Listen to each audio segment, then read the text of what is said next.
Um, thanks for coming in this morning and listening to this webinar. It's about developing conservation plans for Long Island Sound marsh complexes in New York. And this is a project that is in partnership with the Department of Environmental Conservation and the Long Island Sound Study, funded through NEIWPCC. My company is Warren Pinnacle Consulting. Just in terms of a little bit of housekeeping. So this is a webinar, and so usually what happens, you have to raise your hand and then I have to enable you to talk, and then you have to unmute yourself, and then you can ask a question. So I think in order to facilitate conversation, what I'm going to do is basically just select everybody who's an attendee and enable them to talk. Tom, I see you have your hand up already, so that you'll be able to talk, and then you'll have to unmute yourself in order to talk at any point. And so because I want this to be more of a conversation today, at any point, if I pause for questions, you can feel free to either raise your hands or you can unmute yourself. And if there's a pause where I ask about questions, feel free to chime in. So I'm just going down the list because I don't see an option to do everybody at once. Okay. Tom, did you have something you wanted to? Yes, I'm looking at the presentation of Viewer, and it says the data analysis is February 15th, 2020. Oh, yeah. Thank you. I just wanted to make sure that we're on the right I tell page. you, I no, actually, right. Attention to detail is one of our strong points. But yeah, good catch. That's incorrect. You're the first person in 3 webinars so this is phase 2 of these projects, and some of these slides were borrowed from the 2020 presentation, and this one slipped through. So let's see if I can oops. Yeah, let's go back to the slideshow, and then no one even noticed that. Good. Thanks, Tom. You're welcome. All right, let's see. Just a few more people came in, so I'm enabling everybody's to talk if they choose to keep this in a conversational format. So moving forward, this project does have Environmental Protection Agency funding and partnership with NEIWPCC and LIS. So I just have to make the disclaimer that these are not official EPA, LIS, or NEIWPCC policy or views. And also, this webinar is being recorded for people that aren't able to attend it but are interested in the subject matter. They'll be able to view that later.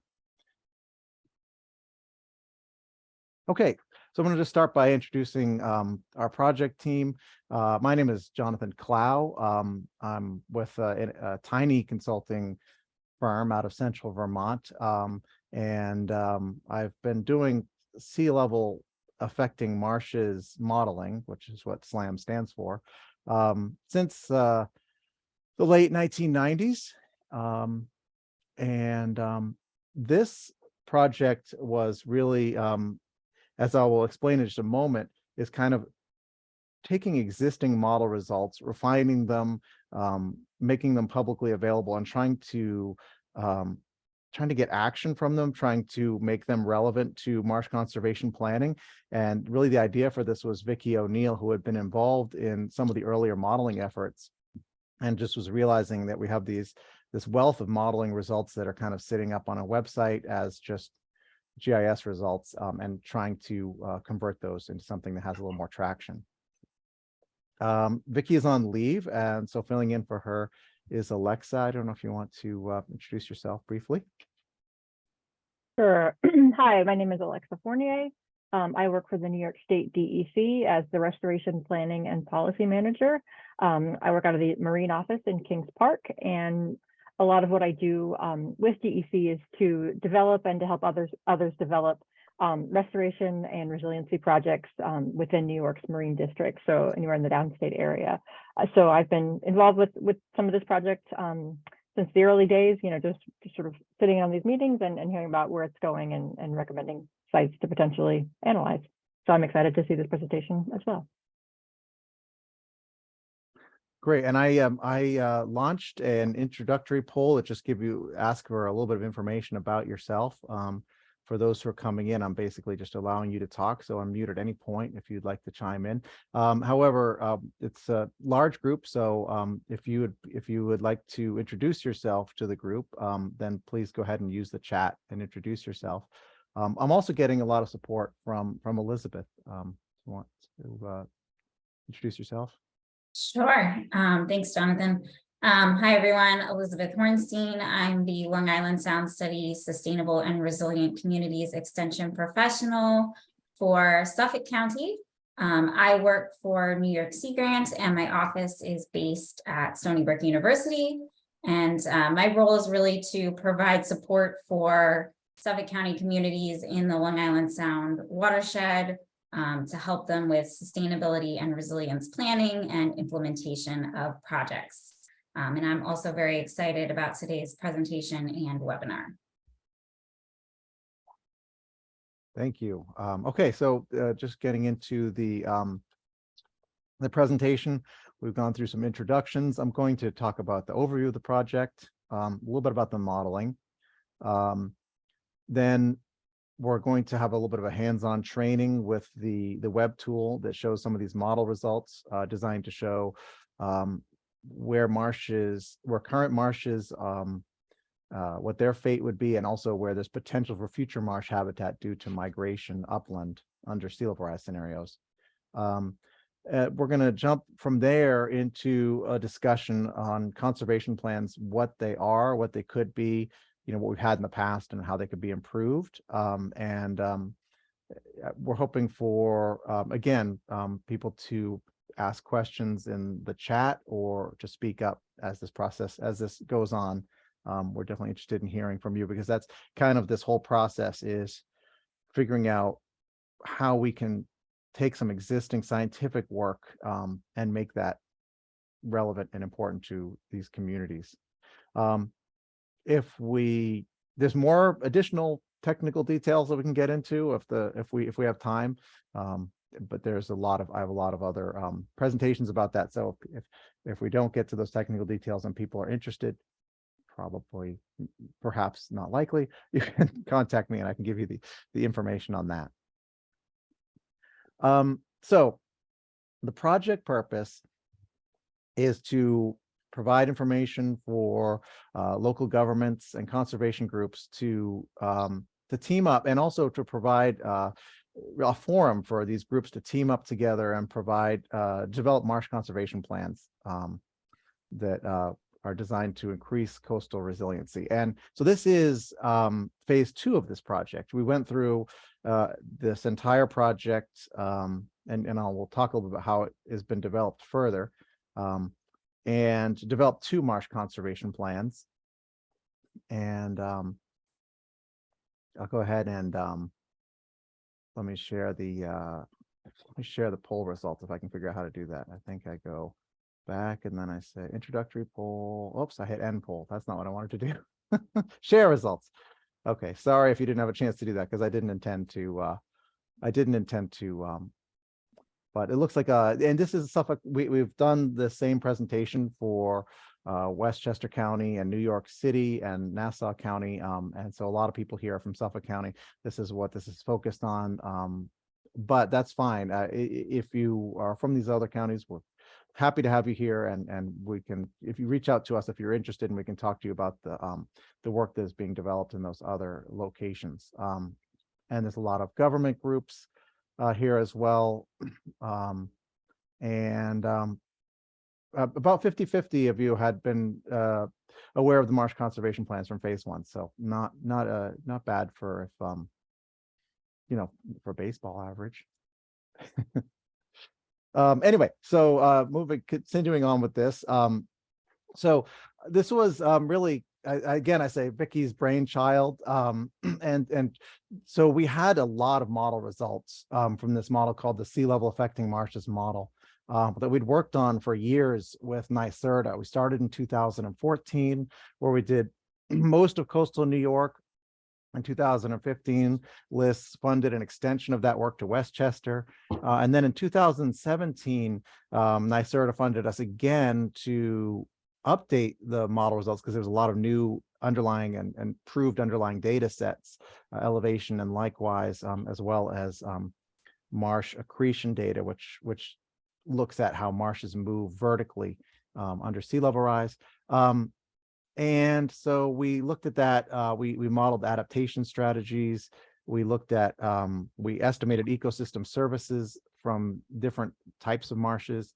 And we also looked at the impacts of on roads and infrastructure in coastal New York. So there's all these data, but they were kind of in literature studies, technical reports, and web-GIS results that were not available.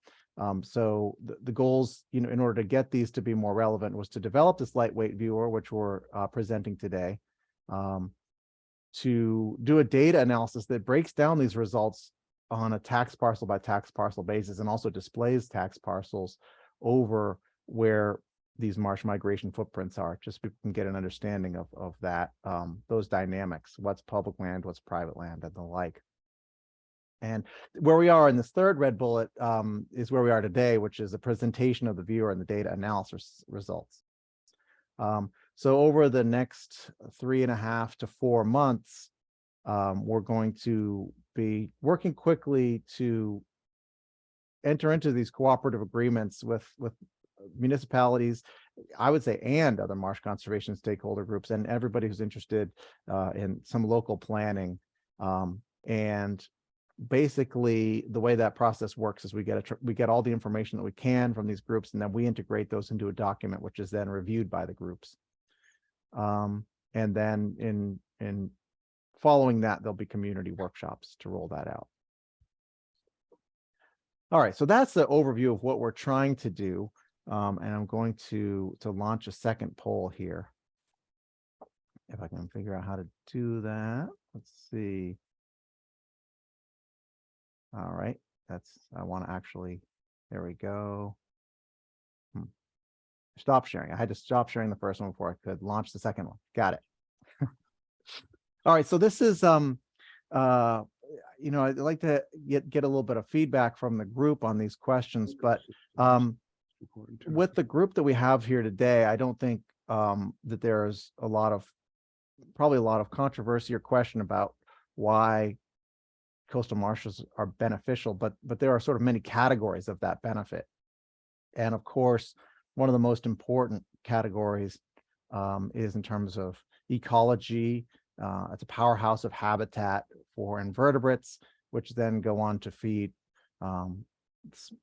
forage fish, up to game fish, up to charismatic bird species, and even some uncharismatic ones. No, but especially things like osprey or eagle or something along the lines of that. So it is an ecological powerhouse, and that is an important thing. But getting to human-centered benefits, there's a lot of literature, and it's a developing area in the scientific research about wave attenuation and erosion control. Some studies looking at the impact that marshes had after Superstorm Sandy, for example, looking at locations that didn't have marsh and the amount of coastal erosion that occurred in those locations. So that's a powerful one. And there's nutrient sequestration, which is the capability that these marshes have to take nutrients out of the water, as well as carbon, blue carbon benefits from it. And finally, and I'm not putting any order of importance on this, recreation, kayaking, natural area proximity, and the character of place that marshes afford, the difference that you might have in a community that has vertical seawalls and just a water to seawall interface versus a water to marsh interface, and what that provides. And so the question that I want to discuss a little bit is what when we're talking about marsh conservation planning, which of the ecosystem services are most important to emphasize in that marsh conservation plan? And I think that you can look at it two ways. You can say which are most important overall, because a marsh conservation plan, one of the goals of that is education. You can also say which will give you the most traction in terms of planning and actually creating marsh conservation benefits. So I'm interested. Let's see what the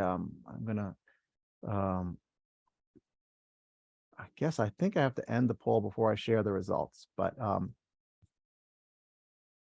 so it's right. And this is interesting. The two that are really standing out are flood protection and wave attenuation, which obviously gives you a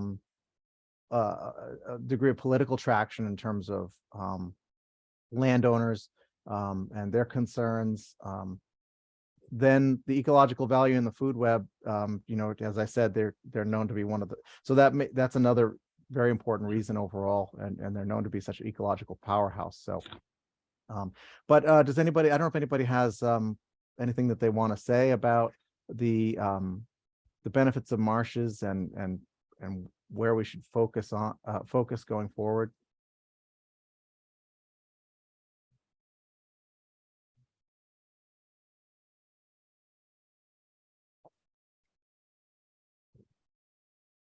Okay, and I'm just some latecomers I'm allowing to talk, because I'm sure that's the issue, is that why people aren't talking is because I hadn't unmuted them yet. I'm kidding. Any thoughts from the panelists about this question? I guess I'll just say, you know, I think it's hard to have one thing to emphasize, because I think part of the reason we try and promote these things are by saying there are so many benefits that these areas provide. So I think it's hard to pick one, and I think that everyone's going to take a different thing from these kinds of restorations. So if you're spending all this money, public money, you want to try and please as many people as possible. And I think some people are going to be more concerned about flooding, and some are more concerned about birds, and some are more concerned about, you know, how it looks.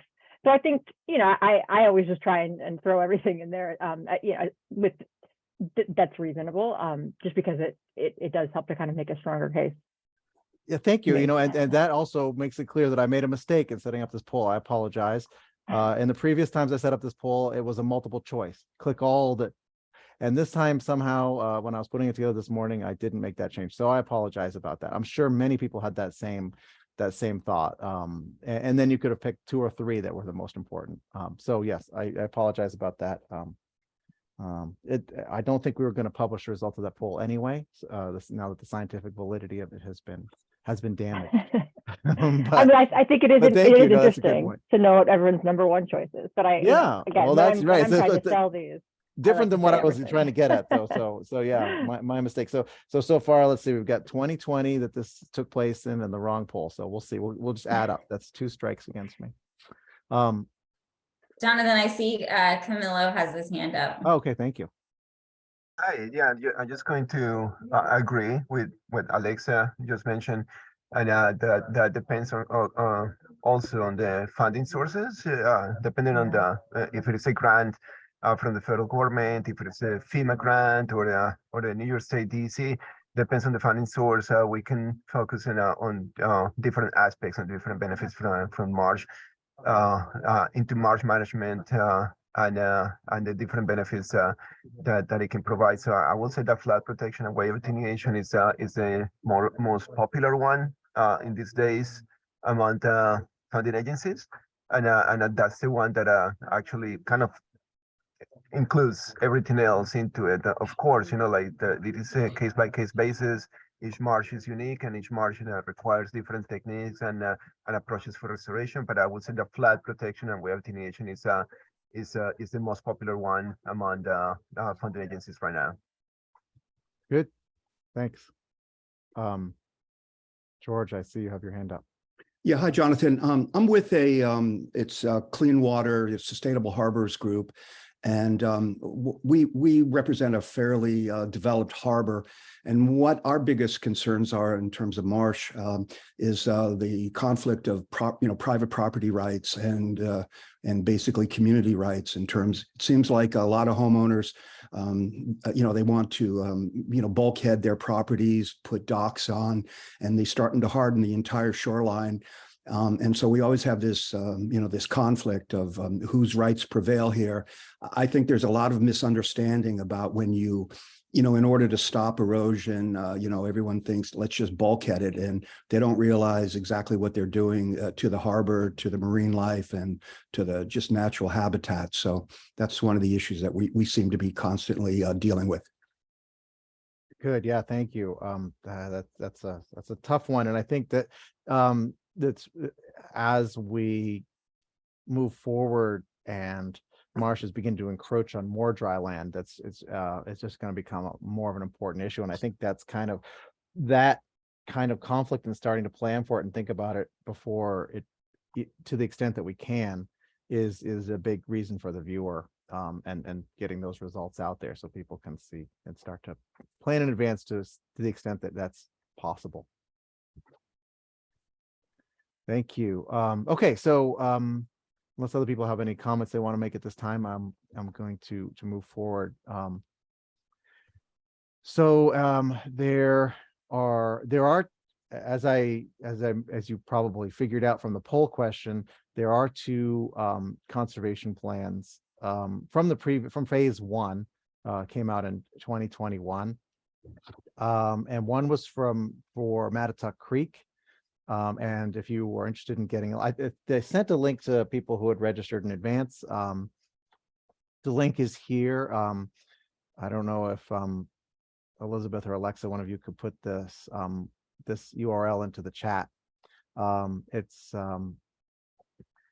And there's also one for Westchester County. And so there was a difference in terms of what we listened to what the stakeholders in these two locations, in terms of the groups that were naturally formed together and had interest in moving forward in this and providing us with the support so we could have a collaborative workshop. And for Suffolk County and Mattatuck Creek, it was really a group of of people that wanted to focus on one marsh, whereas for Westchester, we had people that wanted to focus on a more broad look at things. So we looked across 6 different marshes. So we had 2 different examples here, one which is more breadth and one which is more depth, and it just shows that we have some flexibility with respect to that. The other thing to point out was that in the first iteration of the viewer, Marshlands Conservancy was the only marsh that was really big enough that we put in there. And so this goes to show that if you have marshes or lands that you're interested in that are not in the viewer, that does not necessarily mean that you cannot develop a conservation plan through this project. So the timeline, we're right here at updating the Marsh Fate Viewer here in February. We've completed that technical work. And the development of marsh conservation plans is something that has a fairly aggressive schedule, just because of the schedule of our grant. And also because we originally were thinking we wanted to do the community workshops prior to everybody going on summer break. So rolling out the plan in June of 2023. We do have a certain amount of flexibility with that. So if it turns out that, we have a perfect group formed together, but we need a couple more months, we can do that. But on the other hand, we have expiration of our funds in 2023, and we have to have time to wrap everything up in a bow before that. So in the previous site selection, what we had done, what Vicki and I looked at were what we consider to be the most significant marsh complexes in Long Island Sound portion of New York State, and spreading them across county. And we came up with 20 different marsh systems, Mattatuck, which may be hidden by our faces here. I don't know what you're all seeing, but and what's most significant kind of meant was largest current marshes. And as we learned in Westchester County, some of these marshes that are small are extremely valuable to the communities, as well as they have the capability to expand. So this time around, we more than tripled the size of the marshes, and we really hit every marsh system that exists currently, as well as a number of areas where there is not marsh currently, but there's a potential for future marshes. And so, we get to Suffolk County is over here on the right, and then stretching out all the way out to Fisher's Island. And so we have 67 marshes. And for each of these marsh systems, we have model results and a fact sheet, which I'll discuss shortly. So what are these model results exactly? It is an estimate based on sort of the simple concept that marshes will move horizontally under the pressure of sea level rise to go to adjacent upland areas. And you can see this is sort of an example where you have past sea level, looking at the historical records, looking at cores of what is located and where the old marshes were. You have the current sea level, and you have the marsh move horizontally, and then the future sea level, the marsh perched up much higher. The thing that makes this interesting is, if you notice, it's not a straight up bathtub increase of water and the marsh moves to the adjacent habitat. There is this change in the soil surface, which we try to characterize in the model. Now, this change in the soil surface is very complicated, and it takes into account many different factors. Probably one of the most important factors is the trapping of sediment from water, from regular tides. You have inorganic sediments being trapped. You also have organic production that changes the elevation. You have the density of the soils, and you have some subsurface expansion as things get wetter. You have salinity coming in some cases and causing marsh collapse, where salinity comes in and gets some to some area that was not used to salt, and therefore you have, say, like a collapse of peat, for example, in some cases, below ground decay. So there's a lot of things that are going on. And the way that that we modeled this was, we didn't model each of these. There's sort of two ways to look at this. One way is to model each of these factors mechanistically. So you're modeling the sediment and exactly what happens, and that results in a very complicated model. Or you can model all of these factors, but model them in a more simple way, in a more of an empirical way, looking at what has happened in the past. And that's the way the SLAM works. But the benefit of that is that you can then run the model hundreds or thousands of times to get a sense of the uncertainty, because each of these elements has uncertainty associated with it.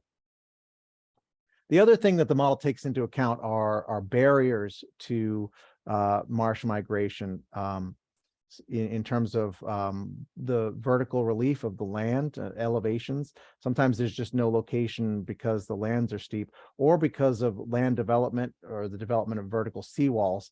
You have a squeeze that occurs, and the marshes just disappear because of that.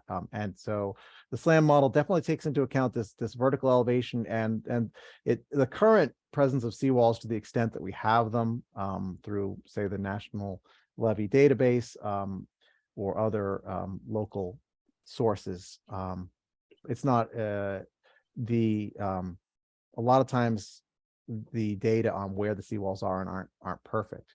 And sometimes you can actually tell in the model where the seawalls are, because it either shows up in the elevation map, your elevation map actually has the seawall located in it, or because the model predicts a lot of flooding in areas that are dry land, and then you go into the satellite imagery and you say, oh, there's a seawall there, so let's characterize that. So if anybody has anything, I don't know if there's anything in the chat. Just wanted to pause for a moment to make sure people had a chance to ask questions if they had any.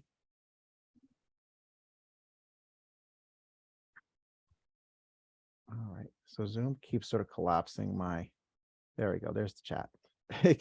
Zoom keeps collapsing my controls, and then it gets behind a bunch of other windows, and I'm trying to find it. Okay, so I'm going to move on for now. There'll be hopefully ample opportunity for more, unless someone has something specific they want to chime in on. Now's the time. All right, so the model that we're using is called SLAM. You may or may not have heard of it. It was developed by EPA and has been used by a lot of policymakers. It was a model that was developed by policymakers and provides the information that these policymakers need. And it's been extensively used, especially by U.S. Fish and Wildlife Service, which used it for all their coastal refuges. NGOs have used it quite a bit. The Nature Conservancy and funded the last version of it. National Wildlife Federation has done a lot of work. Ducks Unlimited has worked with it. And it is, as I said, it's a simple model. It's an equilibrium model, as I'll discuss, but it does include all these processes that are incorporated in wetland conversions under sea level rise, and in some cases in a simple fashion, which allows us to look at the bounds of uncertainty on that. And it is it's a historical model. It was developed by Dick Park, my late and longtime colleague, back in the mid 1980s, and was appeared in a report to Congress. I really started to get involved with it more deeply in the mid 2000s when EPA gave us a STAR grant, and we really got to test the model under what was then a new data source, which was LiDAR data, high quality elevation data. And we also had a team of wetland scientists that we worked with, which helped us look at all the model assumptions and refine them. And it's open source, so if the model and the documentation are entirely on GitHub. And one of the things that you sort of saw from the earlier slides was that it is an equilibrium approach. So what it assumes, and what we found as we've applied it throughout all of the United States, is that marshes do exhibit a location that is directly related to both the elevation and the tide range of the location. So they have a much so in areas where the tide range is lower, they inhabit a much lower elevation range, and in fact they're much more vulnerable in those locations. So that's one thing that New York State has going for it, is that, you know, relative to the Gulf of Mexico, it has a higher tide range, and that means a lot of times these marshes have they're less vulnerable. And so then as you have sea level rise occur and the tide range moves, the model is going to move these marshes accordingly. It's also going to be changing the elevations of the lands, as we've discussed, based on assumptions about elevation and feedbacks between water levels and elevation. So there's a lot of, although it's a simple model, there's a lot of fairly complex details that can be incorporated. The other thing to point out about the equilibrium approach is that the model really is giving an optimistic answer about where these marsh habitat may be.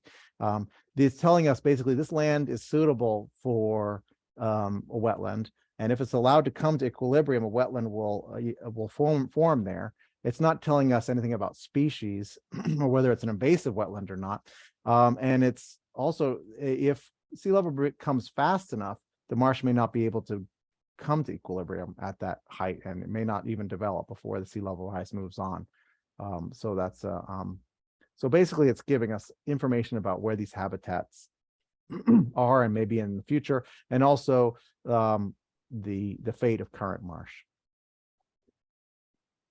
And so I think, as I don't want to go too much into this, but there are a lot of complexity, and one of the important ones is this marsh accretion feedbacks, which is pretty much all of the marsh models, mechanistic or otherwise, have this concept that as sea level floods a marsh more frequently, that it starts to collect more inorganic matter, and also develop more shoots rather than roots.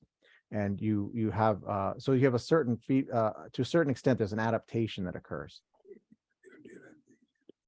And then I've talked a lot about some of these other other considerations. So at this point, I want to just introduce the concept of what the Marsh Interactive Fate Viewer is. The URL is up here, and again, if one of you could put that URL into the chat, that would be helpful. The SLAM model, as it was developed and applied for years and years, we applied it to a lot of different locations and a lot of different habitat types. Some people were interested in different categories of water. Some people were interested in cypress swamp and the flooding of cypress swamp. And so the viewer has a simplification of these 26 land cover types, and it breaks down land into the following categories. This gray category is a low tidal, a non-vegetated area, so like a tidal flat or an ocean flat. Generally has elevations below mean tide level, that's when marshes tend to disappear. Then we have a low marsh, or as the National Wetland Inventory calls it, a regularly flooded marsh, usually a salt marsh. And a high marsh, which is this blue color, which is an irregularly flooded marsh, according to the National Wetland Inventory. And depending on the salinity of the water, often is like a brackish marsh, or even a scrub shrub category would fall into that, because a lot of times that the differentiation between where you have a brackish marsh and a scrub shrub is uncertain. Some other categories, there's this green color, which is a freshwater non-tidal wetland. So this is an area that is not subject to saline influence, and so we track when those would be lost or subject to salinity. And they also this purple color, which is flooded developed lands. The SLAM model makes an estimate of what a flooded land is based on percent impervious layer. So it could be a road, or it could be a building. And all of these data are available on a 5 meter by 5 meter basis. So you have this sort of simplification in terms of planning purposes. This is a good starting point. It gets a lot of the complexity out of the results. The other thing I wanted to touch on briefly before we look at the viewer itself are the sea level scenarios that we're running. And we're running the 2016 New York Governor's Office sea level rise scenarios for planning. And the range in sea level rise scenarios is about 0.4 meters, which looks like it's about 16 inches, which is not, so that's the low end, really best case scenario, not that much higher than what we've seen historically. The median projection, which you might consider to be close to most likely, is about 1 meter of sea level rise, or 40 inches. And the high projection that is in the viewer is close to 2 meters, which is it's approaching a worst case scenario. I wouldn't call it a worst case scenario. I probably would call the low the best case scenario, but we also looked at uncertainty in those sea level rise. So when there are uncertainty analysis results in the viewer, and to do that, we used some data from some professional judgment and some data from the Climate report and the New York City panel on climate change. And what they did was they actually put confidence intervals around what they thought the sea level rise would be in 2100. And so we developed a distribution that matches that. We chose a triangular distribution so that the most likely would be slightly above 1 meter.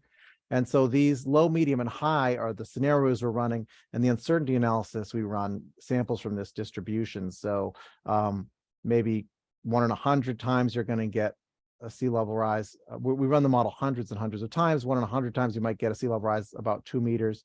1 in 100 times you might get one here, and then it's essentially similar to a bell curve, but obviously triangular. And the other thing that is in the viewer are these fact sheets, which if you just go into any of these 67 sites, you can look at one of these fact sheets, and it's trying to give an overview of what's happening at the site, which you can then go into the viewer and break down on a sort of much more local basis, on a tax parcel by tax parcel basis, or north versus south, or look at it more closely. And the graphics that we have in the fact sheets include sort of the current marsh footprint, which is based on primarily on the National Wetland Inventory, which is the latest date we have, although it is the National Wetland Inventory that's been run through the model. So there's really a check on the NWI compared to the elevation data that we have and the tide range data that we have, to make sure that they all match up together. And that's where we start the model from. Call it a time zero result, where you're basically running the model with no perturbation. And the reason we do that is that we know that any future results that we're looking at are not a function of sort of data or model uncertainty, but are a function of the signal, the sea level rise signal that we're putting onto it. So I have a question. Go ahead, Suzanne. Yeah, hi. I guess I'm just curious, what you're using for the baseline, what year that that data comes from? so the elevation data, when that data, you know, was collected, the tide range data or the National Wetland Inventory data? Right. Well, it really varied site by site based on what was available. And I will say that we use sort of the latest on all counts. And so some cases, the National Wetland Inventory in Suffolk County is 2010 in some areas. I think it might be 2004 in other areas.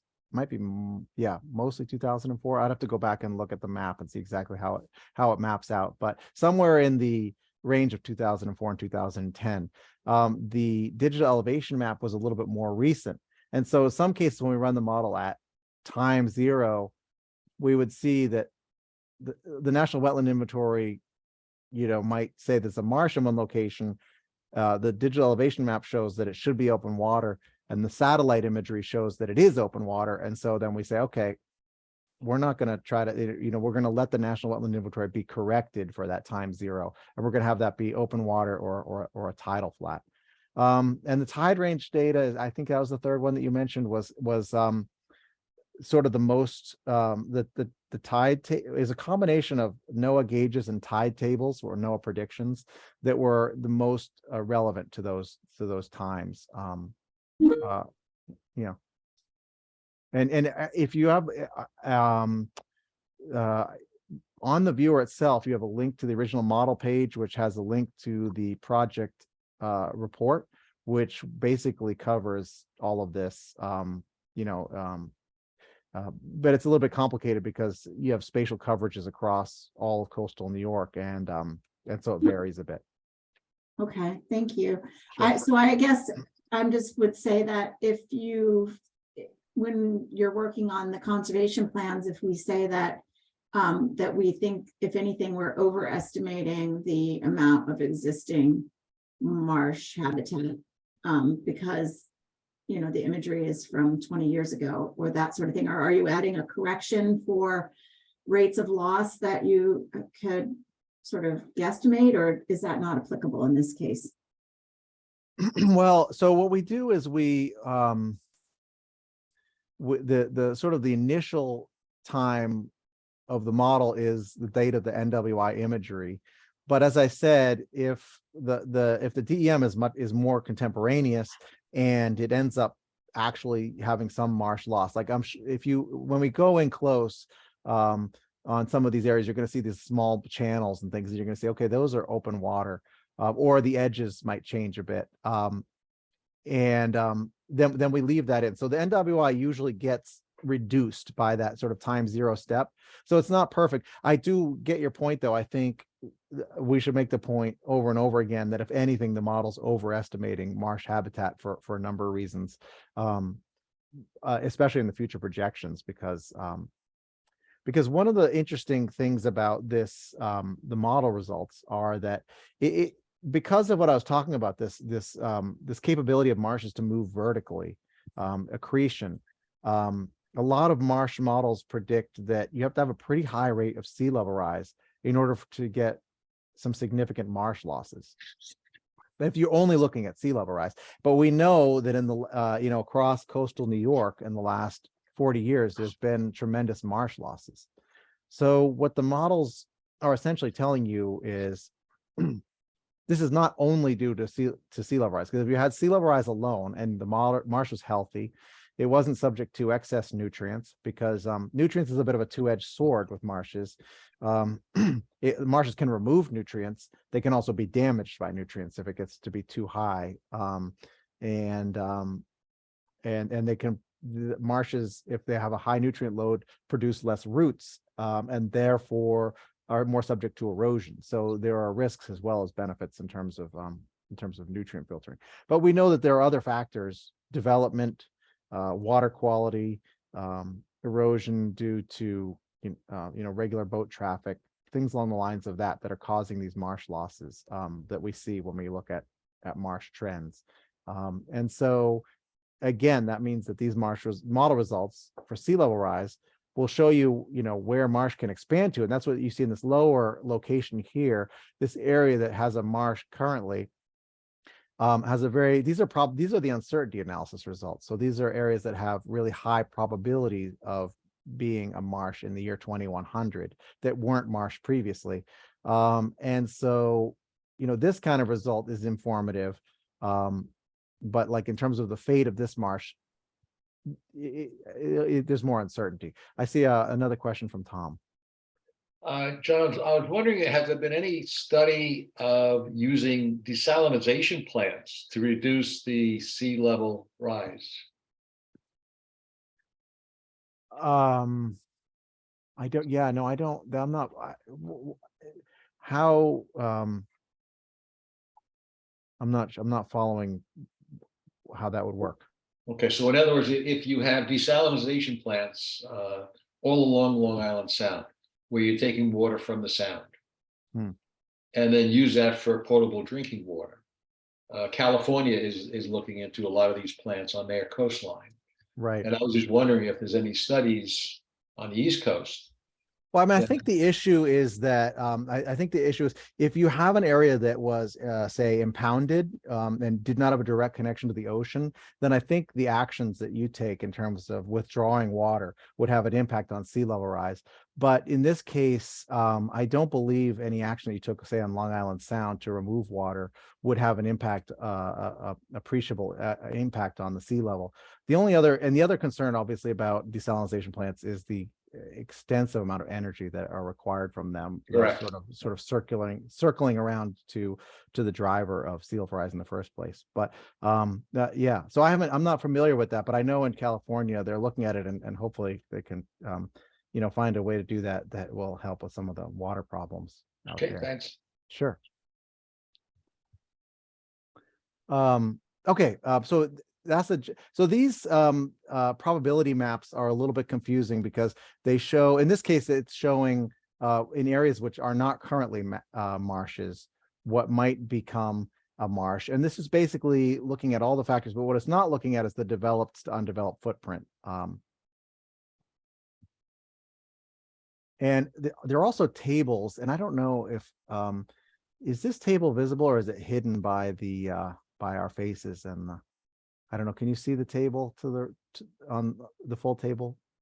Yeah, I think Okay. we can see it. All right, good, thank Yeah, you. Because can see it. I was looking at a recording of it, and I realized, and I think the recording records something different from the previous recording, but basically, no matter how I did it, our faces were always over the right part of the screen, and so that meant some things were getting cut off. So I'm glad to hear that.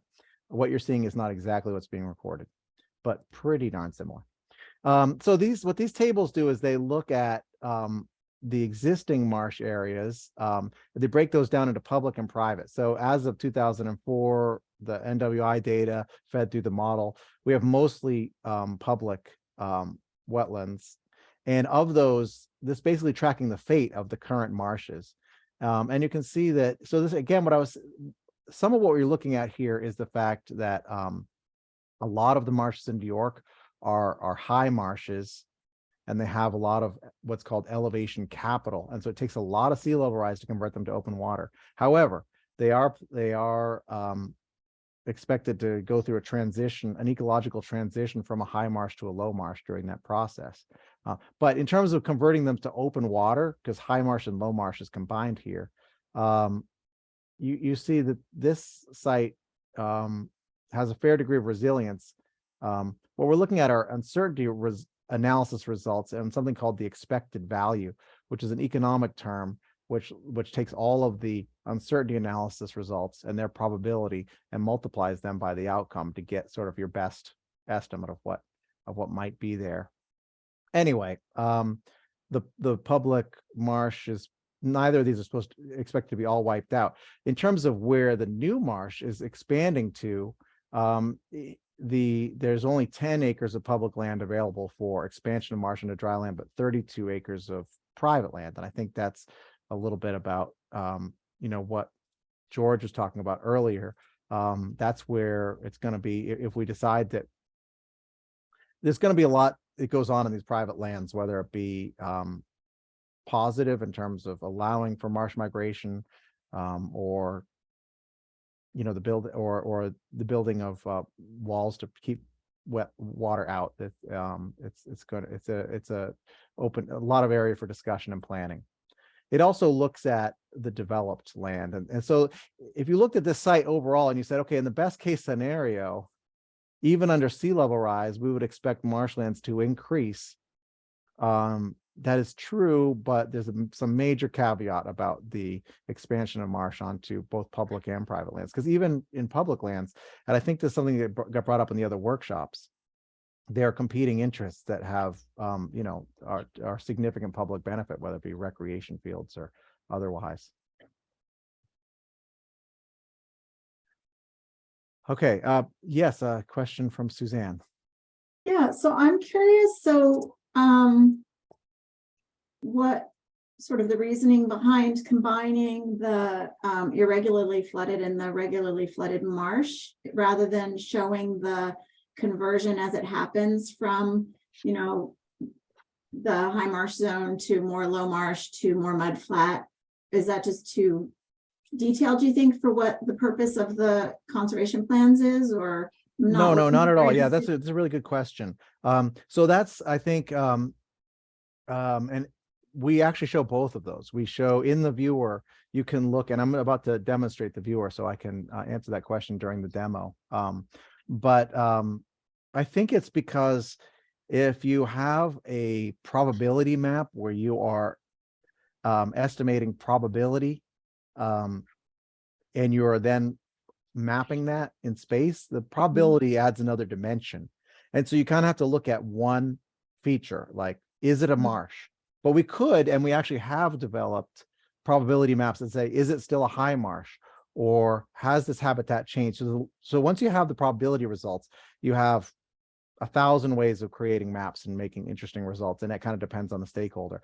But if you're looking at just sort of your best guess prediction, which is what we call deterministic maps, then you can actually show maps and you can see exactly when, based on a certain sea level rise, you would have that changeover. So I'll demonstrate that in just a moment. Okay, no, that's really helpful. I'm sort of biased in the sense that I've seen people just interpret when you say, you know, the marsh loss is going to be X amount of acres, and it's, you know, then people don't necessarily understand that there's actually a lot of stuff happening between A and Z. Before it's open water, there's all this other stuff that's happening that's sort of intermediate. So sometimes it's helpful to have that additional information, but thank you. Oh yeah, I think so too. And I think it's, at least in terms of the probability maps have some strengths and they have some weaknesses.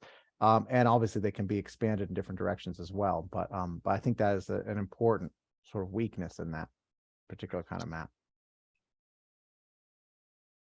Okay, so what I'm going to do next is just run through what the viewer looks like and show how it's used. Then we're going to have 5 or 10 minutes for just a hands-on exercise. So you can run through it, look at a certain site, answer some questions about that site, and then we'll come back to a conversation about that. So let me bring up the viewer. So the first thing that you see when you bring up the viewer is a disclaimer. So you can click out of that. Then it brings you the map of the entire study area. So you can see these are the 67 sites which we've modeled throughout the study area. There is as I was saying, if you're interested in some of the questions about like what are these data exactly, all that information is available on the modeling project website, or feel free to email me and I can give you specific information about that. I can pull that information out of there. There's also a help file available at the legend here on the left, which you can pull up, that if you have any question about what different buttons do, you can work with that. So this legendary on the left, it will change as we move from site to site. And so it can be pretty useful. On the other hand, if it's in your way, you can hide it and make it come back again. Above that hide and make come back again is a menu that with the different locations you can show. So you can, jump over to Westchester, New York City sites, or Suffolk County sites. And Suffolk County is, as you're all aware, very wide. So even when you go to Suffolk County sites, it shows a very broad view, and you can sort of zoom in using your mouse wheel or the plus and minus zoom options here, and then just dragging around will help you move around. So it should be pretty easy to navigate around the site. Let's take a look at when you hover over these marsh polygons. So these are the areas that we have included in the viewer. And just to be clear, we actually have a continuous model simulation. So again, if you were really interested in an area that's not in here, we can still support marsh conservation planning for that area using model results if the model results turn out to be useful. It's just in order to keep this sort of lightweight and fast, rather than having an enormous data layer at 5-meter cell that just takes forever to render, we broke it down into smaller pieces by design. It also, I think Vicky's thinking was that people tend to think about these on a marsh system by marsh system, town by town basis. So sometimes the continuity is not as useful. So I'm going to click on Crab Meadow and it will zoom in. And the first thing that it does is it shows you a probability map, but I think at 2100. So, but I think what I'm going to do is over here to the right, you can change what kind of overlay you have. So you either have a probability map or a marsh type map, or you can select no overlay at all. And that gives you a clearer sense of these tax boundaries, which are shown. The blue polygons are public lands and the black polygons are private lands. And the only polygons that we incorporated were those that sort of under a worst case scenario would have some marsh migration into them. So there might be some of those that are in the location, but aren't shown up because they're high enough that they're not going to be regularly flooded. Also, the background map can change, which is useful. So you can see this, maybe this blue is a little hard to see, where you could change to a black and white map to get a better sense of which of these parcels are blue and which are black. And if you click on an individual tax parcel, you get a breakdown of, you get information about the owner, and also the kind of chart that we were looking at for the fact sheet, but broken down by the tax parcel. This is a huge tax parcel with a lot of current marsh in it. This is a tiny tax parcel owned by Huntington with not much marsh in it, but you get the information about the fate of current and future marsh on that location. But let me turn tax parcels off for a minute and then come back to the marsh type. So when you look at either the marsh type or the probability, you get these bars to the lower left. Now with the marsh type, you can switch between low, medium, and high sea level rise. Then you can also change the date and look back from the current condition and then expanding through. So you can get a little bit of an expansion through the year 2100 and you get a little bit of an animation. So what we're seeing, and it's interesting, Crab Meadow is again predicted by the model on the basis of sea level rise alone, with all the other conditions being ideal.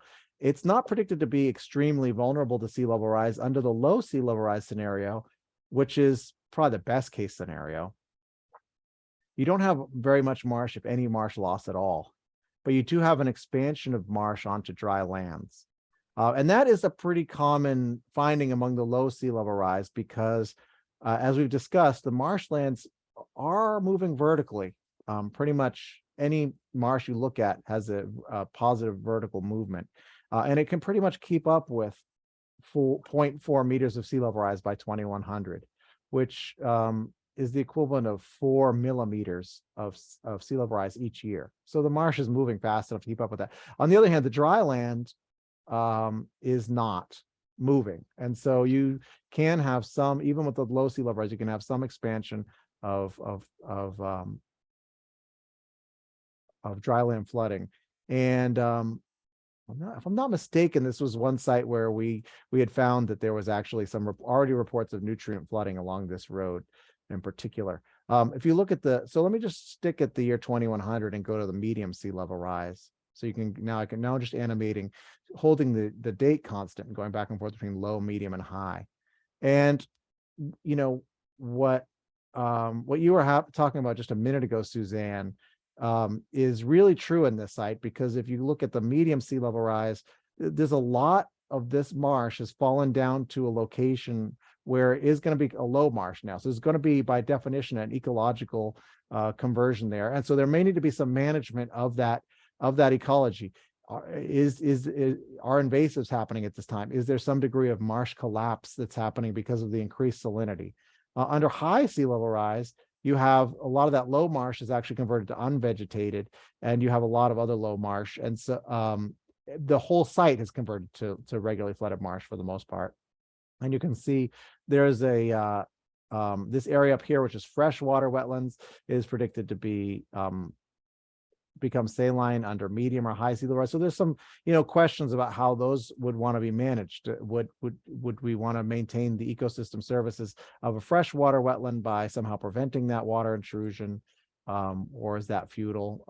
Those are the kind of questions that I think would have to be asked under these circumstances.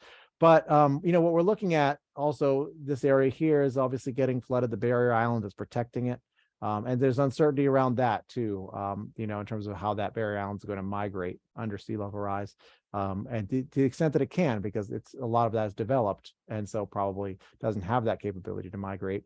I think the other thing you're looking at, probably if you're looking at this, is marsh that's right on the verge of being lost. So you've got a system that, even though it's considered to be still a marsh, has a certain vulnerability. Now, if I go to the probability map, what we're looking at, the sea level rise is gone now, because we're actually looking at all the sea level rises simultaneously. And so what the question is answered by this is, looking forward to the year 2100, what's the likelihood that that location has an elevation that would support a coastal marsh under all the sea level rise? This probability color, so blue means a low probability and red means a high probability. So I think, just in terms of what you're talking about, Suzanne, this is really a weakness of this in two ways. One way is you don't look at how dramatically the ecology has changed. It goes from red to staying red. And also it doesn't differentiate developed versus undeveloped land. But as I said, you can break it down, the probability map, and say, okay, what's the probability this is still a high marsh, or what we often like to look at as a metric, which is the probability of a habitat change that would need to be monitored or managed. So there's a lot of maps that come out of this, and this was sort of just considered to be the simplest and most straightforward in terms of, and I think it does have some utility also, though, because it gives you some sense, like here in this purple area, what's the likelihood that's going to be regularly flooded by 2100? Well, it's about a 50% likelihood. So it gives you some sense of how to act given uncertainties. Yeah, and I think that, like you said, that it depends on the community and the stakeholders involved, what they're going to be most interested in, but like some of the functions and values will be retained, like maybe from a flood resiliency standpoint, or that sort of thing, it won't matter if it's high marsh or low marsh, but for some of the ecological values, clearly it's changed. So, that may come out when you have your meetings, but it's nice that you have all of that information available. Yes, right. Like a salt marsh sparrow is not going to do well if you have it's a high marsh habitat only. So yes, thanks. I appreciate that. All right. So unless there are any additional questions at this time, I think the next thing I'm going to do is set you free with the viewer for a moment, if I can find my slideshow. Okay. So those of you who registered prior to yesterday should have gotten a worksheet by email yesterday. If you haven't, all those instructions are up here on the screen. But the first thing to do is to bring up the viewer, and you can jump to the Suffolk County sites if you'd like, or just find Stony Brook Harbor and then sort of right in the middle. I'm in the middle of this screen view here, but you know, a bit western Suffolk County. This shape that was selected is this sort of curved shape here. And so once you found that Stony Brook Harbor, there's a set of exercise to go through just to make sure. So the viewer is fairly stable and it's gone through some beta testing and a couple of steps, but we'd be interested to make sure that you're comfortable using it. Be interested to get some feedback, but I feel like what I'm really interested in coming back is just hearing if you have any impressions about Stony Brook Harbor, what you see there, how that compares to what we just looked at in Crab Meadow, and if there are any sort of planning implications for the two sites or differences you might see. So these aren't very extensive steps, so I think I'm going to give about 5 or 6 minutes, and then come back and I'd be interested to hear any thoughts you have about that.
I polished the shoe.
Let me test out that link. I don't know. I'm sorry to hear the link isn't working. I don't know if there's, it's okay. Maybe I should. The link I put it in the chat. That Yes. link's not So- working, Suzanne. So Suzanne, mine is coming up as not secure. So it's possible your browser blocked it and you have to unblock it, maybe? Yeah, Oh, okay, yeah, I got the not secure also, but then I tried it with the HTTPS and that's not correct, right? I don't, yeah, I Um, don't think it's gonna work with that, I'm guessing. Right. It's it is not encrypted.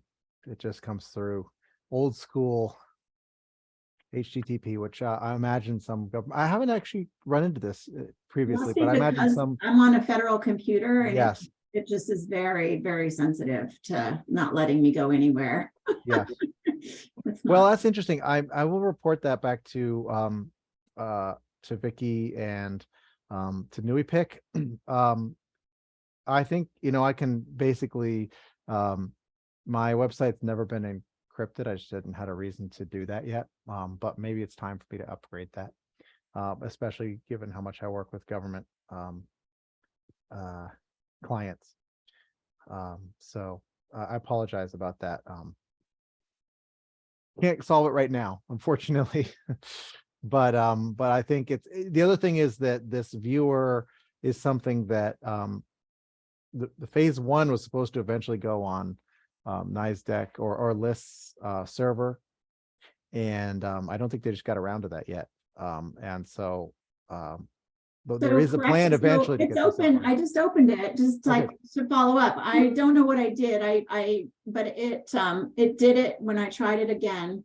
Okay. So interesting, but for whatever reason, Yeah, I mean, it firewall is, went down. well, it's weird because sometimes, like if I go to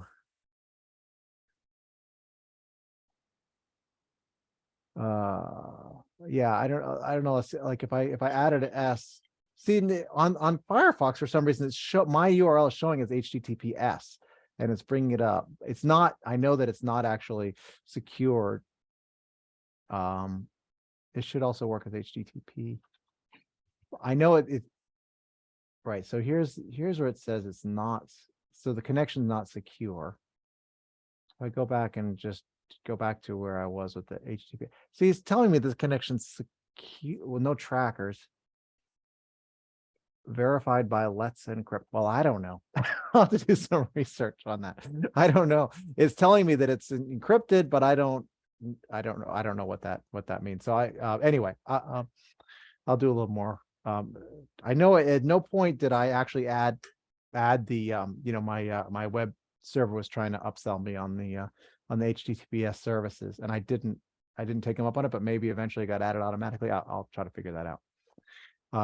Anyway, glad that you're in now, and I think I think we're finished our sort of 5-minute period. So let's forge on a little bit and look at Stony Brook Harbor. So I guess what did you notice that was different? Let me bring back up the questions here. Let's see, in terms of marsh types, was there something obviously different on this site than the previous one?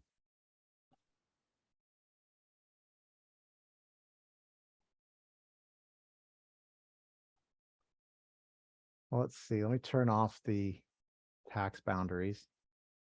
This might be a little bit subtle here, but when you look at this color, the green to the blue, in terms of the currently existing marsh, what are you seeing here that's different than what we saw at where were we previously? Frost Creek? Crab Meadow, I think. Oh yeah, Crab Meadow, yeah. So let me bring in Crab Meadow. Look at this site. Then I'll go back over to Stony Brook Harbor and look at this site in terms of the tax boundaries off, please. What do you notice that's different about those in terms of the current marsh? Well, there's much less high marsh currently. Well, yeah, I mean, right. There's much less high marsh. The high marsh is really up in this northeastern corner. And so what you have is a lot of regularly flooded marsh. surrounded by a lot of tidal flats. And so the high marsh by its definition and by its nature has more elevation capital. It's high, it's up high. And so the low marsh, even though sometimes it actually moves vertically more rapidly than the high marsh because it gets flooded more frequently, is much more on the verge of being flooded.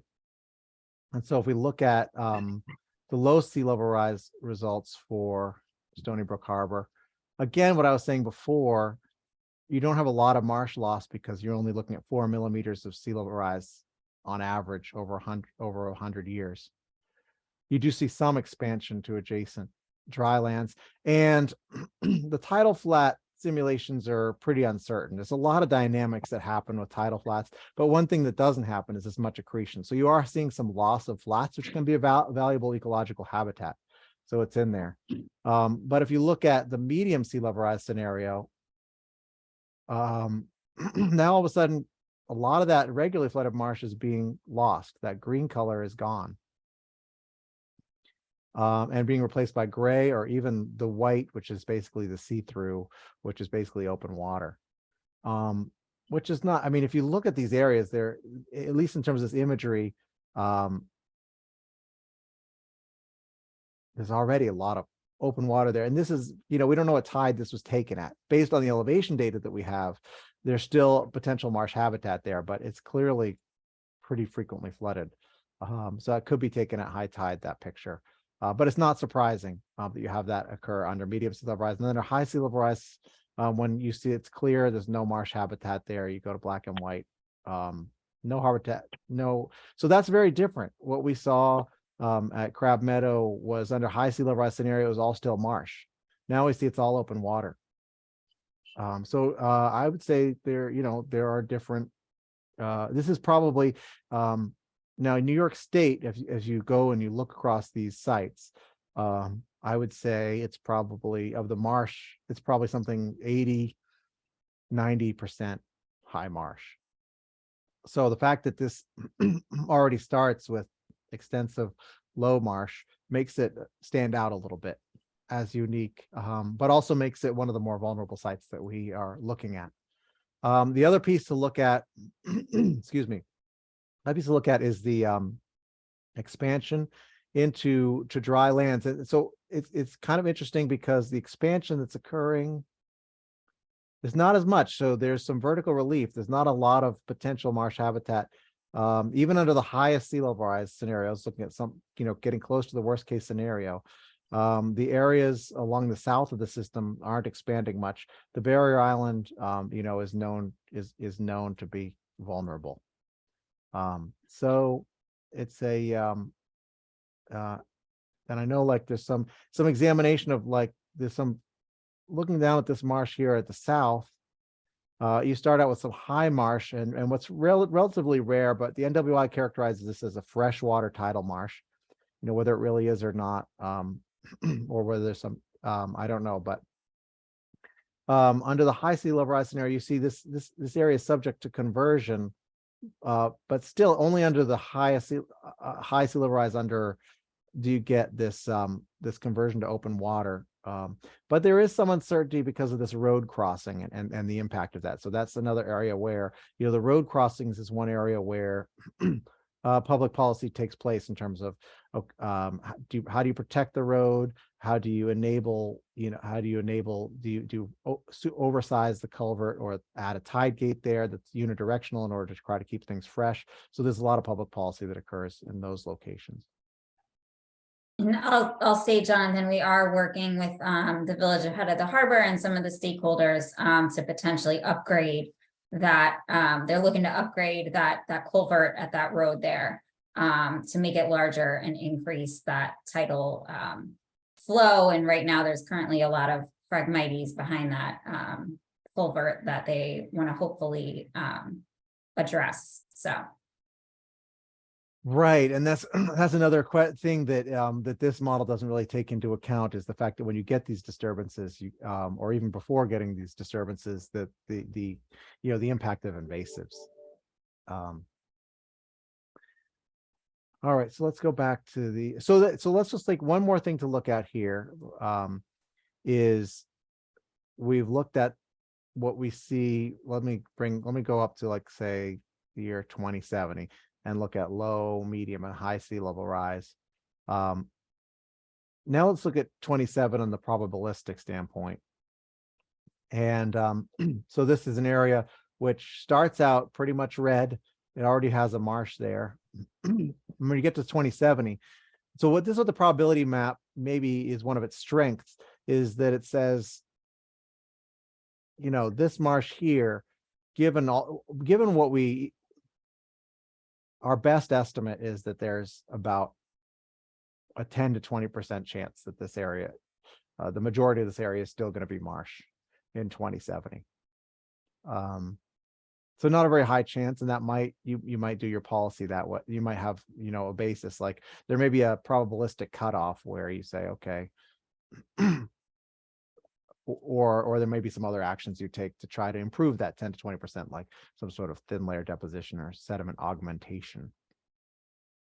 But it says, you know, these areas on the barrier island are very likely to be flooded frequently enough to have there be a marsh there. But then the weakness is that it does not show what type of marsh, and it does not show where the developed and the undeveloped land are. All right, so right, Megan wrote in the notes, from a connectivity perspective, it's not just the size of the structure. Oh, thinking of going back to the you're going back to the culvert, I believe, correct, down in terms of connectivity. I'm thinking of the system ecology, right, connections to the floodplain and the like. I don't think I have anything to add to that, except thank you for the contribution. All right, well, let's see. Does anybody else have anything that they want to say about what? Oh, I don't know. The other thing to look at is if you're interested, of course, as we talked about earlier, then you can click on the fact sheet, and you can there's a couple pages of background, and you can move down, get some of the information from a bird's eye view on this. And so this is where you get the existing marsh area looks a lot different than it did previously, where instead of losing about 20% of the marsh, the expected value of marsh on public land is a very significant loss of you know, more than 50% loss. And it gives you some information about how that can be offset with marsh migration. One of the interesting things about this site is, as I pointed out, unlike the other sites, there's the elevations surrounding it are not sort of enough to offset the predicted marsh losses. So even in the best case scenario, if you let all of this public and private land and even all of the developed land, if you just said, let's convert all that could be marsh, let's convert it into a viable marsh, you still have a loss. Which is so there's this location is interesting, and a bit of an outlier with respect to what I've seen elsewhere in along Long Island Sound. So Jonathan, to that point, I wanted to mention, just in case anyone here is thinking of Long Island as a whole, this particular viewer was designed for Long Island Sound, so basically the North Shore. We do have a lot of marshes on the South Shore that are at very low tidal range and are very much flatter profiles. And on those areas, we have already filled in a lot of the high marsh for development, you know, back in the 30s, 50s, and so on. So we are seeing a lot of that. You know, you lose your high marsh, you lose your low marsh to sea level rise, and then basically you have an open water and then bulkheaded developments behind it. So it's a much more common scenario that we're seeing on the South Shore at this time. But again, on Long Island Sound, because you have that much steeper profile on the North Shore, it's not quite as pronounced. Yes, thank you. And that brings up this point that we actually have SLAM simulations for the entirety of the South Shore. So if you are interested and have GIS capabilities. You can go to the project website, you can download those. A lot of different probability maps. Let's see, going back here to the viewer, and you go into the modeling project website, you can click right through to it. It's a lot of information about those results, publication, even a video abstract things. But then you have uncertainty analysis results for the entirety of coastal New York. Right, the uncertainty analysis results include all the different maps that I was talking about, like likelihood of a habitat change. So there's a ton of information here. You're kind of just seeing the tip of the iceberg that we thought would be most useful for planning when we put that together. But to what you were saying, Alexa, the southern shore is dramatically more vulnerable than the north shore of Long Island. That's what we found. The tide ranges being also a lot of them being more microtidal means that there's less elevation capital also for that reason. And it's pretty well known fact that pretty much every model, as well as sort of natural experiments, show that microtidal regimes are much more vulnerable to sea level rise than macrotidal regimes. And it just makes sense if you think about it this way. If you have a tide range of 2 meters and you do a half a meter sea level rise on that, that's really only a quarter of the tide range. And so 3/4 of the marsh is still kind of in the same location that they were previously. If you have a tide range of 0.1 meter and then you do a half a meter sea level rise, all the marsh has been relocated because it's 5 times the sea level. The sea level rise is 5 times the tide. Okay, so thanks for that observation. Appreciate that. Okay, so the next step that I want to get some conversation going with and is talking about marsh conservation planning. And so the concept is to build on the types of materials created in phase 1. So before I jump into the conversation, I just want to talk about the project support, type of project support that we offered in the first round. We spend time picking out a group to do 2 or 3 of these additional plans. And then once that group has been determined and people have expressed their interest in being part of it, we'll set up generally 3 meetings. The first meeting is like an introduction and a working group to define what the outline of the plan should look like and what the emphasis should be. The second meeting, and then after that, we request data from all data sources and we do analysis and we kind of fill in that framework and put get a lot of text and data in the outline of the project. So the second meeting is kind of like, where are we? How does the draft look? Where are the big gaps? And there's often really big gaps. The third meeting, we present a final draft where everything's filled in, but still needs some work. And then after that, additional edits or data are solicited and it gets finalized. And so what under this contract, we basically integrate all the diverse materials from the team into a cohesive document, as well as, incorporating some additional model results. As I said, so we're at the tip of the iceberg here. Or for example, there could be some work on a literature analysis to make sure we have the latest information about flood attenuation and waves and that kind of thing that might help be convincing. So I guess, does anybody, I know there's a number of people here who worked on the Mattatuck plan. And at any point, if you have any thoughts about how that process went, how it could be improved, and whether that plan, how that plan, whether there's been any potential traction in terms of some of these issues from that Mattatuck plan.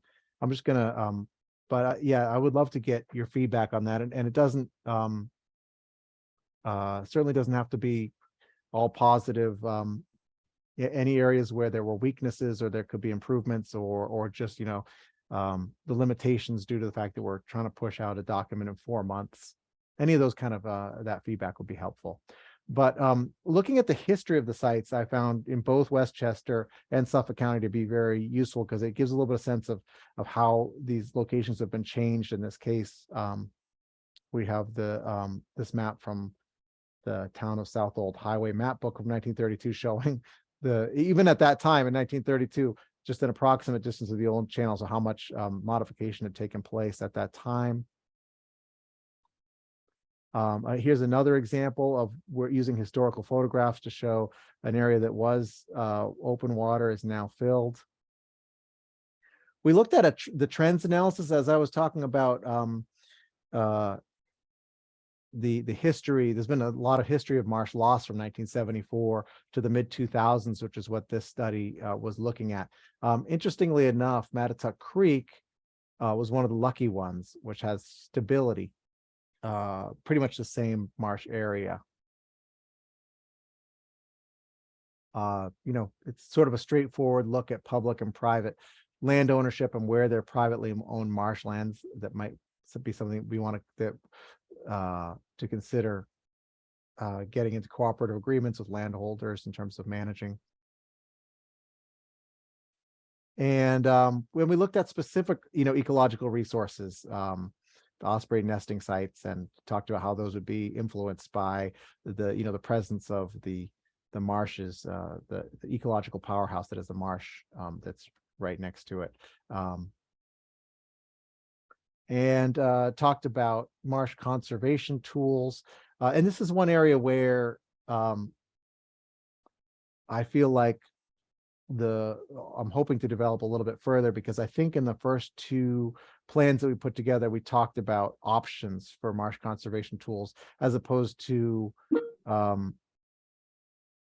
maybe prioritizing which ones of those are most useful for a given site. So right, like the concept of land purchases and easements, do we get any information from the Marsh Fate Viewer or from the model results that give you a sense of which parcels are most likely to contain future and current marsh habitat? So which are going to provide the most ecosystem service for the longest and would be targets. Restoration of marsh to the 1974 footprint, we have those data to look at as well. One of the main benefits of this is the education, as a document itself, education about the benefits of marshes. And I'm going to just go through one more slide really quickly here, Suzanne, and then I will get your comment or question.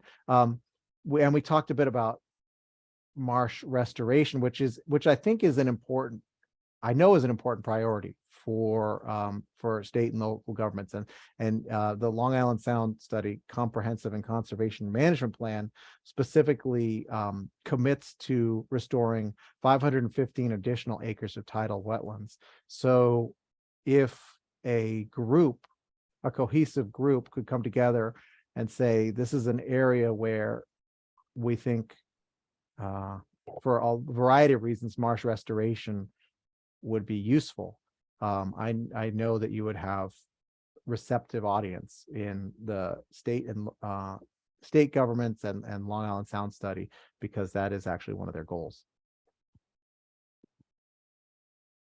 Okay, so Susanna.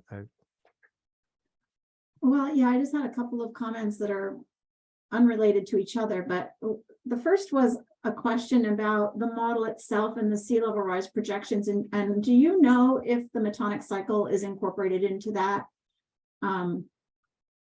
Well, no, it's not specifically. I mean, it's something, because that would probably be incorporated in a more of a mechanistic model. But because the SLAM model is predicting equilibrium to sea level rise, it's probably predicting equilibrium over sort of like what is it, a 14-year cycle? Or whatever, I can't remember the 18, yeah, or 18.6 or something like that. Yeah. But yeah, Thank you. but I mean, generally, since we have a low, medium, and high, I mean, it's just that it would shift it probably during the up years. Yeah, that's right. And so, I mean, I think the concept within, and a lot of the sea level rise scenarios that you see are smooth and they don't incorporate that. A more mechanistic model that is looking at the high year and the low year, and it's saying, okay, during a high year, we have sediment transport this way, and during a low year, we have sediment transport that way, would be more interested in that. But this model is looking at is basically saying sort of the average sea level rise over that 18-year cycle. That's what we feel the model is going to come to equilibrium with. And so again, that sort of shows some of the simplifying assumption there is that, if sea level rise is occurring faster than that 18-year cycle, then some of those peaks and valleys could be very important in that as part of that 18-year cycle. Okay. Thank you. Yeah, I mean, I Sure. think what we might see is that it degrades faster, but then it recovers a little, and then it degrades faster, and then it recovers a little. So on average, the viewer is representing that, but it may not look exactly like that on the ground, if that makes sense. But that makes a lot of sense. It's really hard to explain to people how sea level is sort of variable that way, but sea level rise. But anyway. Yeah, I think probably the best way to look at that is just if you look at some of those NOAA gauges and you see how they're fitting their curves, their historic curves to the amount of scatter, the annual scatter. I mean, you have these curves that are extremely flashy, and then you have the fit in the middle, and you say, okay, we're modeling this fit in the middle. We're not modeling these flashy waves year to year. Right. So my other comment was more about the valuation and the ecological functions. And I don't know how many of the marshes on the North Shore are at, the mouth of a river where there's a diadromous fish run. I know some of them off the top of my head, but not sure how many of the others. But because there's a lot of focus on diadromous fish, and we know that the juvenile fish, when they outmigrate, utilize the estuary, the vegetated marsh portions of the estuary, or some portion of that, at least, if there's eelgrass or something else. But as a nursery, that it might be interesting as a prioritization to look at that as an overlay as well. So that was just one thought, because I know the fishing industry is important to some folks, and that might be something worth looking at. Right, either the fishing industry or fishing as recreation / sustenance. Yeah, exactly. Yeah. So I don't know if that was anywhere in there, but just anticipating what some stakeholders might ask about. Do we know if any of these different marshes are utilized by juvenile fish of different species, and how the change over time would influence how many fish could be supported at the sites, if folks end up asking that question. It's just something that came to mind. And the last was to offer that, based on your point about folks being interested in restoration, is that the Fish and Wildlife Service is absolutely interested in providing support, whether that's in additional data collection. We have staff that can do salt marsh bird surveys and veg surveys, collect elevation data, collect water level logger data at some of the marshes, if moving forward to help develop restoration designs, if there are stakeholders who are interested in that at certain sites. Clearly it would only be a subset of sites, but just to say that out loud, that we're happy to be part of any of the teams that are developed for some of these sites. Wonderful. Thank you. I truly appreciate that. And Jonathan, I'll just note to Suzanne's question that CTOP does have a diadromous fish mapper that shows where diadromous fish like river herring are utilizing some of these tributaries. They generally they'll utilize all the habitats and will eventually go into the fresh water to spawn. And there is a mapper of that could be interesting to overlay with this, as well as the Nature Conservancy has a mapper of priority culvert projects to upgrade. And that's another thing that might be interesting to consider along with this, where there are road crossings that need to be upgraded to help improve the marsh habitat as well. So I just want to note that there are some resources out there like that. Great.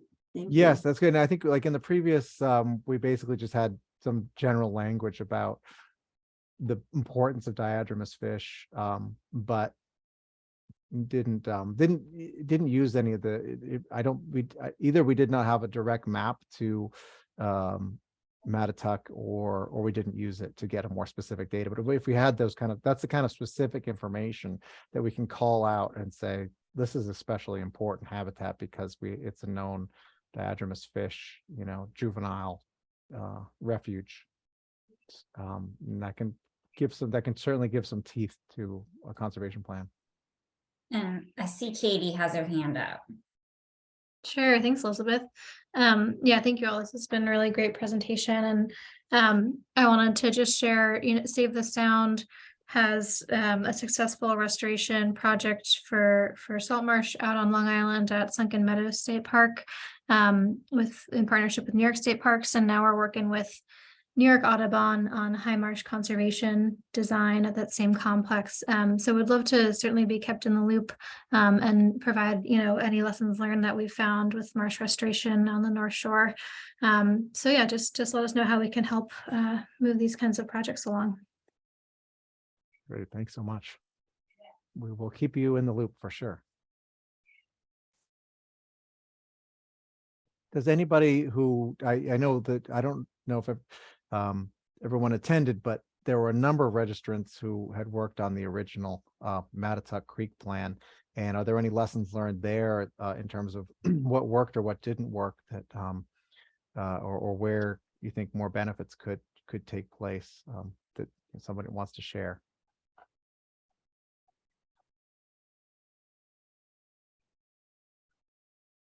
One of the so as I said, I think one of the concerns that I had, well, I'm going to move this off the screen. One of the concerns that I had was that some of the recommendations that we made were a little bit too broad. But one of the things that we had hoped for, particularly with the Mattituck plan, was this concept of the Community Preservation Fund, which basically accumulates funds for protection of farmland open space and also potentially for water quality.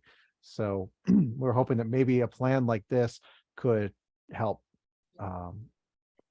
provide information about how the CPF is used.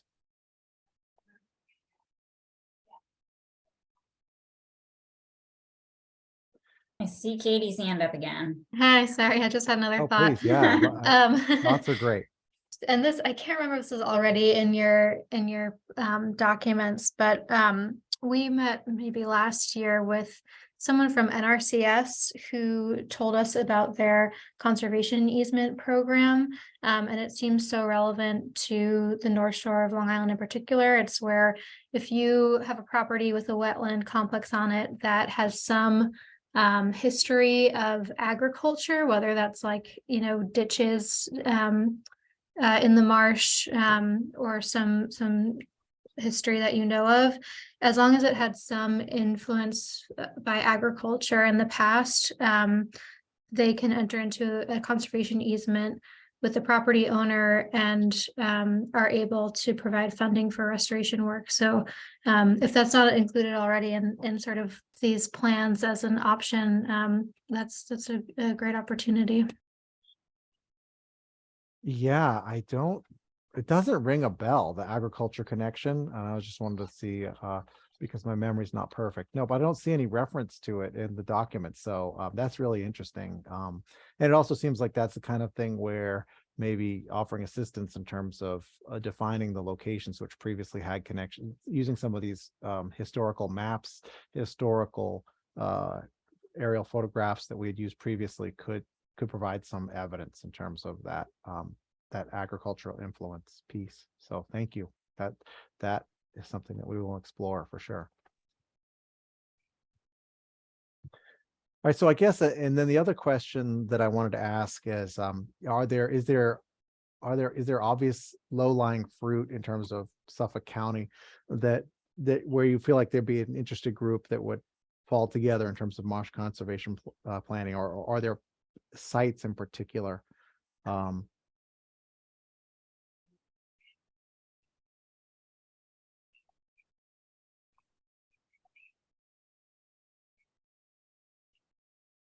And this also can be a question that is something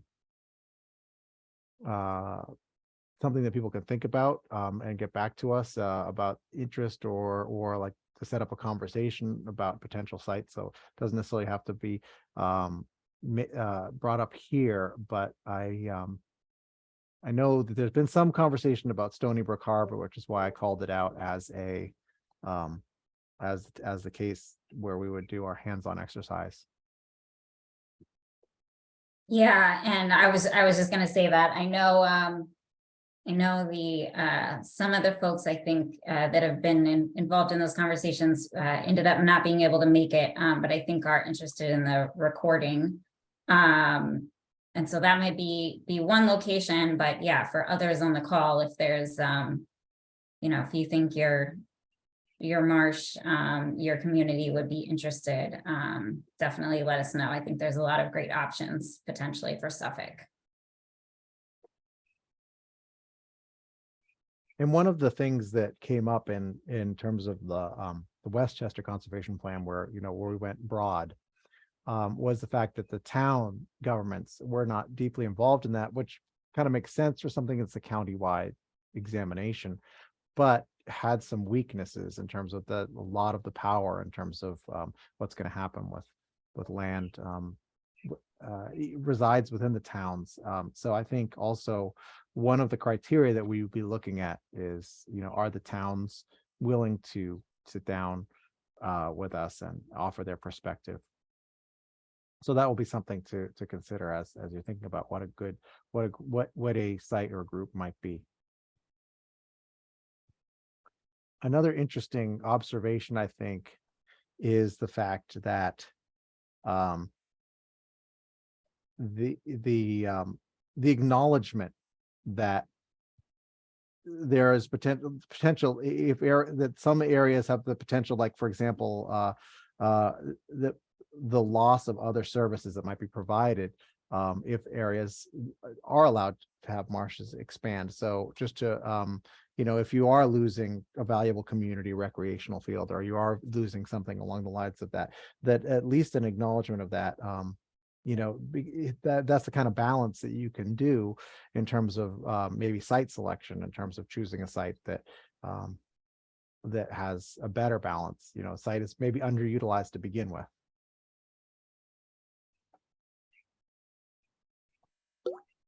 Okay, well, I think unless anybody else has anything they want to say on that, I just wanted to point out what the outline looked like previously, and talk about some areas where I think I'm hoping to add some strength to. But we kind of went through a sort of a very vanilla outline, but sometimes those are useful in terms of starting by just defining what the marsh resources are in a location and focusing on their history, which, as I said, I think can be very powerful in terms of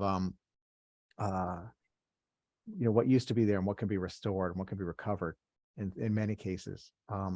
And then we spent some time defining the benefits provided by the marshes, or a specific marsh in particular. And that's where we get a lot of, if we can get information again about, like, is this in particularly a good fish habitat? Are there already recreational resources? Is it already utilized? Is there potential for it to be utilized? So honing in on the benefits, ecological and human-centered benefits that are provided by a specific marsh.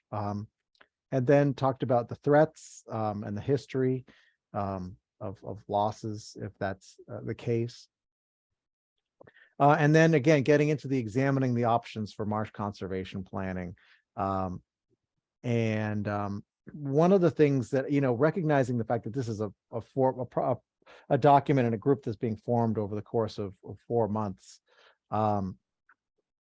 having this sort of plan for the future for the group, or for actions, so that it can be almost like a seed project or a cattle. Obviously we're not going to get to the end. We're not going to get through the engineering studies or whatever else needs to be done. But this sort of like catalyst for and if those, linkages can be provided as part of it, I'd like to see that happen.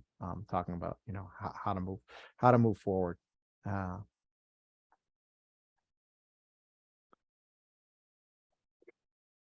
I don't know if are there any other thoughts people want to have at this time? Oh yeah, I'll go through the time frame. The further model details, where I get into information about right, some of the nitty gritty, is, I don't think that's that useful. The one thing that I will say though is that there are, as I said, we did actually do some fairly simple models of adaptation strategies. So we looked at marsh restoration as an option. We looked at restoration we looked at allowing marsh migration to developed and undeveloped lands and the costs associated with that. And we also looked at thin layer deposition as a possible solution.